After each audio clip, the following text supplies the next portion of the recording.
সবাইকে আমন্ত্রণ জানাচ্ছি আমাদের আজকের আলোচনায়।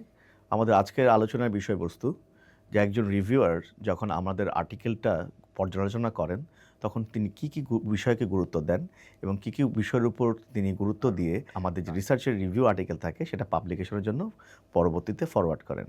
তো এক্ষেত্রে সবচাইতে গুরুত্বপূর্ণ যে বিষয়টি, রিভিউয়াররা কিন্তু যেকোনো পেপার যখন পায়, তারা তখন কিন্তু পাওয়ার আগেই সেই পেপারটার যে ফরম্যাট, অর্থাৎ আমি যে জার্নালে সাবমিট করলাম, সেই জার্নালের যে রিকোয়ারমেন্ট বা ফরম্যাট সেটাকে কিন্তু তারা গুরুত্ব দেন এবং সেই ফরম্যাট অনুযায়ী আসলেই কি পেপারের কাজটা করা হয়েছে কিনা আদৌ, অথবা আমরা পেপারটাকে কিভাবে সাবমিট করেছি তারা পুরোটাই কিন্তু পর্যালোচনা করে দেখেন। অর্থাৎ প্রত্যেকটা জার্নালে কিন্তু কিছু রিকোয়ারমেন্ট থাকে, কিছু দিক নির্দেশনা থাকে, বিশেষ করে পেপারের ম্যানুস্ক্রিপ্টের সাইজ কেমন হবে ফন্টের, অথবা দেখা যাচ্ছে সেটার টাইটেলটা কিভাবে হতে হবে, অথবা স্কোপগুলা কী থাকবে, এইম কী থাকবে, অথবা কোথায় কোথায় কাজ করা যেতে পারে, এটার পরবর্তীতে সেই পেপারটার গুরুত্ব কতটুকু বহন করবে, এটা সব কিছুই কিন্তু প্রত্যেকটা জার্নালের কিন্তু ওয়েবসাইটগুলোতে বলে দেওয়া থাকে।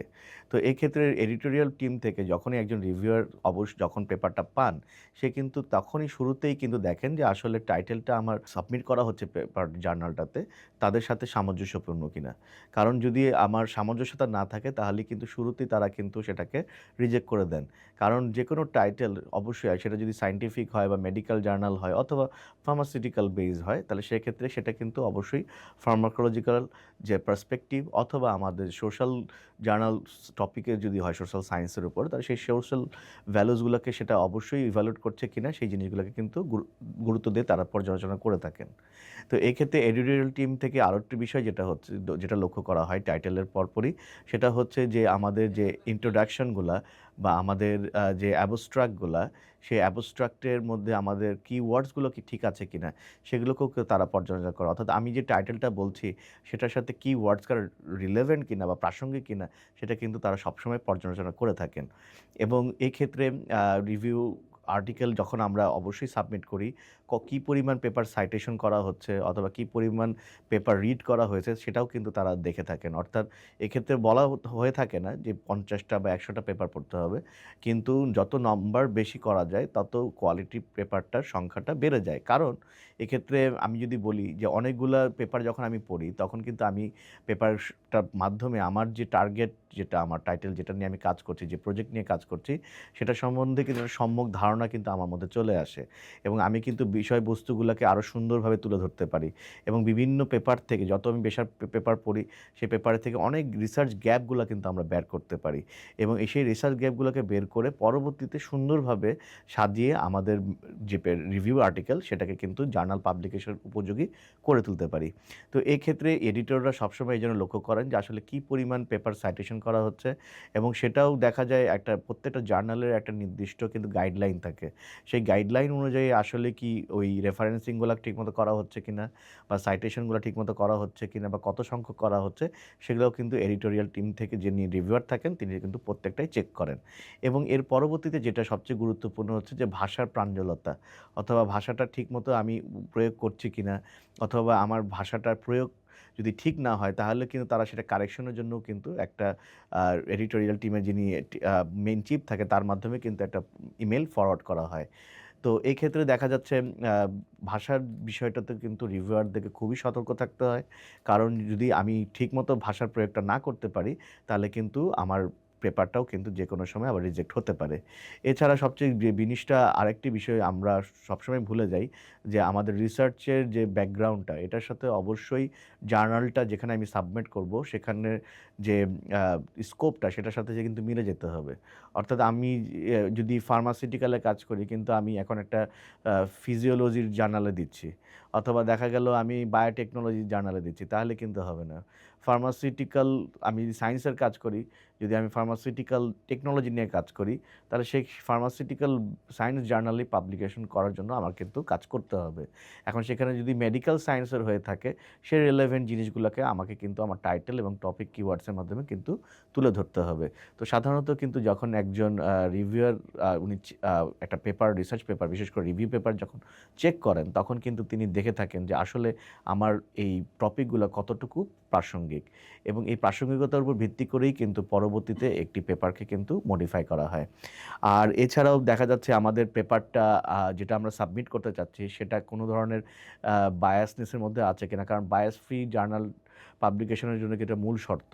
যতটা আমি আমার টপিকটাকে বায়াস ফ্রি করতে পারবো ততই কিন্তু আমার গ্রহণযোগ্যতা আমার পেপারে বেড়ে যাবে আমার এডিটোরিয়াল টিমের কাছে। এবং এডিটোরিয়াল টিমের যিনি রিভিউয়ার থাকেন তিনি কিন্তু যে কোনো ধরনের এই র্যান্ডমাইজ কন্ট্রোল ট্রায়াল হচ্ছে কিনা বা আমাদের সিস্টেমটিকে অ্যাপ্রোচে আগানো হয়েছে কিনা অথবা আমাদের অ্যাপ্রোচটা ঠিকমতো ডেটার অ্যানালিটিক্যাল যে যদি বিষয় থাকে সেটা অ্যানালাইসিস হয়েছে কিনা ওই জিনিসগুলোকে কিন্তু তারা চেক করে থাকেন। অর্থাৎ স্ট্যাটিস্টিক্যাল যদি সিগনিফিকেন্ট হয়ে থাকে সেই সিগনিফিকেন্সটাও কিন্তু তারা দেখে থাকেন যে আসলে ডেটাগুলোর সাথে কতটা প্রাসঙ্গিকতা রয়েছে। লিটারেচার সার্চিং এটাও কিন্তু খুব গুরুত্বপূর্ণ বিষয়, কারণ লিটারেচার যখন সার্চ করা হয় তখন আমরা আসলে কিওয়ার্ডের মাধ্যমে কিন্তু লিটারেচারগুলো সার্চ করে থাকি। এখন সেই লিটারেচার সার্চের ক্ষেত্রে আমরা আমাদের টপিকগুলোর সাথে রিলেভেন্ট কিছু ওয়ার্ড দিয়ে কি আমরা সার্চ করছি কি না এটা কিন্তু খুবই গুরুত্বপূর্ণ। কারণ অনেক সময় দেখা যাচ্ছে আমার টাইটেল বা আমার টপিক অনুযায়ী আমি আমার রিলেভেন্ট কিওয়ার্ডটাকে দিয়ে না সার্চ করার কারণে আমি আমার যে প্রয়োজনীয় পেপারটা সেটা কিন্তু আর পেতে পারি না। কারণ দেখা যায় অনেক ডেটাবেজে অনেক রিভিউয়ার অনেক ধরনের পেপার থাকে। তো সেই পেপার থেকে আমরা যখন সিলেক্টিভ কিছু টপিক আমরা সিলেক্ট করতে চাই তখন কিন্তু আমাদের ওই অ্যাপ্রোপ্রিয়েট কিওয়ার্ড সিলেকশনটা কিন্তু খুব গুরুত্বপূর্ণ হয়ে ওঠে। তো এক্ষেত্রে দেখা যাচ্ছে যখন একজন রিভিউয়ার তিনি চেক করেন তখন তিনি কিন্তু দেখেন যে আসলে আমাদের প্রপার যে আমাদের সার্চ ইঞ্জিনগুলো ছিল সেগুলোর মাধ্যমেও আসলে আমরা কি পরিমাণ আর আর্টিকেল সার্চ করেছি এবং সেটাকে আমরা কি পরিমাণ সাইটেশনের মাধ্যমে এনেছি। আরেকটা হচ্ছে যে লেখার মানটা, এটাও খুব গুরুত্বপূর্ণ বিষয়, কারণ লেখার মানকে আমরা যতটা ইমপ্রুভ করতে পারবো আমাদের রিগোরাস একটা শেপিংয়ের মাধ্যমে দিয়ে আমাদেরকে অবশ্যই যেতে হবে এবং রিভিউ আর্টিকেলের ক্ষেত্রে এটা খুবই খুবই গুরুত্বপূর্ণ। আর টেবিল এবং দেখা যাচ্ছে গ্রাফিক্যাল যে প্রেজেন্টেশনের ব্যাপারটা এটা রিভিউ আর্টিকেলের জন্য একটা খুবই গুরুত্বপূর্ণ বিষয়, এই কারণে যে কারণ পূর্বের যে পেপারগুলো থাকে সেখানেও কিন্তু বিভিন্ন ধরনের গ্রাফিক্যাল অথবা টেবিলের প্রেজেন্টেশন কিন্তু থাকে, অথবা সেটা বার ডায়াগ্রাম হোক অথবা চার্ট হোক অথবা টেবিল হোক অথবা ফ্লো চার্ট হোক, যেটাই হোক না কেন সেটা যেই ফরম্যাটেই থাকুক না কেন আমি চেষ্টা করব আমাদের বর্তমান ট্রেন্ড অনুযায়ী সেটাকে আমি আরও কত সুন্দরভাবে সেটাকে আমার ডেটাকে প্রেজেন্ট করতে পারি। অর্থাৎ আমি যদি আমার ডেটা প্রেজেন্টেশনটা ফিগারটাকে যদি আরও সুন্দরভাবে তুলে ধরতে পারি তাহলে সেক্ষেত্রেও কিন্তু রিভিউয়ার কিন্তু এটাকে একটা প্লাস পয়েন্ট হিসেবে ধরে থাকেন। এবং স্ট্রাকচারাল অ্যানালাইসিস, অর্থাৎ আমরা দেখা যাচ্ছে প্রত্যেকটা টপিক যখন আলোচনা করছি বা সেটা যখন মেথডের মাধ্যমে নিয়ে আসি অথবা আমাদের ডিসকাশন পার্টে নিয়ে আসি সেখানে সেটার স্ট্রাকচারাল অ্যানালাইসিসটা কতটা অ্যাপ্রোপ্রিয়েট হচ্ছে সেই বিষয়টাও কিন্তু আলোচনা করা খুবই গুরুত্বপূর্ণ। এবং এক্ষেত্রে আমাদেরকে কিন্তু সবসময় এটা মাথায় রাখতে হবে যে কোনো স্ট্রাকচারাল অ্যানালাইসিসের ক্ষেত্রে পূর্বের যে রিভিউ পেপারগুলো থাকে অথবা পূর্বের পেপার যেগুলো থাকে সেগুলোর সাথে কতটা আমি রিলেভেন্সি রাখতে পারছি, অথবা যদি তার মধ্যে কোনো বিবাদও থেকে থাকে বা দ্বন্দ্বও থেকে থাকে সেটাকে কিভাবে আমরা একটা সমাধানের দিকে নিয়ে যেতে পারি বা সলিউশনের দিকে নিয়ে যেতে পারি সেটা কিন্তু অবশ্যই ডিসকাশনের মাধ্যমে এবং ফাইনালি কনক্লুশন পার্টে আলোচনার মাধ্যমে আমরা সেটা কিন্তু উপস্থাপন করে থাকি। এবং এই জন্য এক্ষেত্রে কিন্তু কনক্লুশন পার্টটাও খুব গুরুত্বপূর্ণ। থোর্স কন্ট্রিবিউশন যেটা আমরা বলি বা অথরশিপের যে বিষয়গুলো বলি, তো এই ক্ষেত্রে দেখা যাচ্ছে প্রত্যেক আর্টিকেলে যারা কন্ট্রিবিউট করেন সেটা ফার্স্ট অথর হোক বা কো অথর হোক যারাই হোক না কেন, করেসপন্ডিং অথর হোক, প্রত্যেকেরই যে কন্ট্রিবিউশনটা অথবা যদি সেখানে কোনো ফান্ডিংয়ের যদি অপরচুনিটি থাকে সেটাও কিন্তু অবশ্যই আমাদের কন্ট্রিবিউশন পার্টে উল্লেখ করতে হবে।